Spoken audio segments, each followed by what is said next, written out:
Whenever something is wrong, the first question that we ask is what had changed?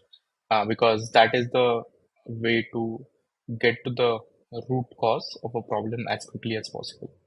Levitate allows you to look at the health of a service as a higher level view with this health view, where you can see the entire 14-day history of a service or a component. The red dot represents that something is broken. Amber represents that something was under threat. Green represents everything was good. Now, currently, I'm looking at a particular hour of the day where things have been broken. Let me see what led to this. So, I'll click on uh, one of the alert and then open it. I can see that there has been a spike that is detected, but this looks like a spike that seems to be natural. This is not a threshold-based alert. Levitate supports high spike detection as well as pattern-based detection for various algorithms. So this is a spike alert that has been detected for latency. But what might have led to this alert? Was there any event associated with this alert? Let's see.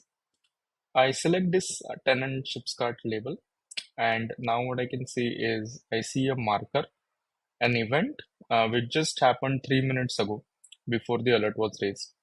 This was a deployment that somebody did with a global module. They did it for US East 1 for tenant ships cart. And because the alert was also raised for tenant ships cart, Levitate was able to automatically correlate the alert along with the event and provide the necessary contextual information as an overlay. So this can help the person who is on call or who is responsible for understanding and figuring out what has changed, quickly isolate and identify the root cause, and then debug it further.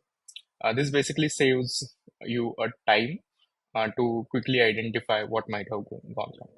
Now the question is, how did we get this event? How did we get this deployment event? This is possible because Levitate has a change events API, which basically allows you to trigger and send any event, such as deployment, configuration change, to Levitate. It's a simple, flexible HTTP API which you can use for uh, any event that is part of your software workflow. There are ready connectors available for change event. This is an example of a GitHub action. So if you are building your CI/CD via GitHub actions, you can trigger an event such as a deployment event along with the GitHub user, GitHub branch name, as well as the commit message. You can provide as contextual information as possible to this event. With GitHub Actions, there are ready connectors for Kubernetes, for other CI/CD tools as well. In this way, change events allow you to have correlation between events and metrics so that people can understand the root cause of a particular incident as quickly as possible, helping them reducing MTTR. Thank you.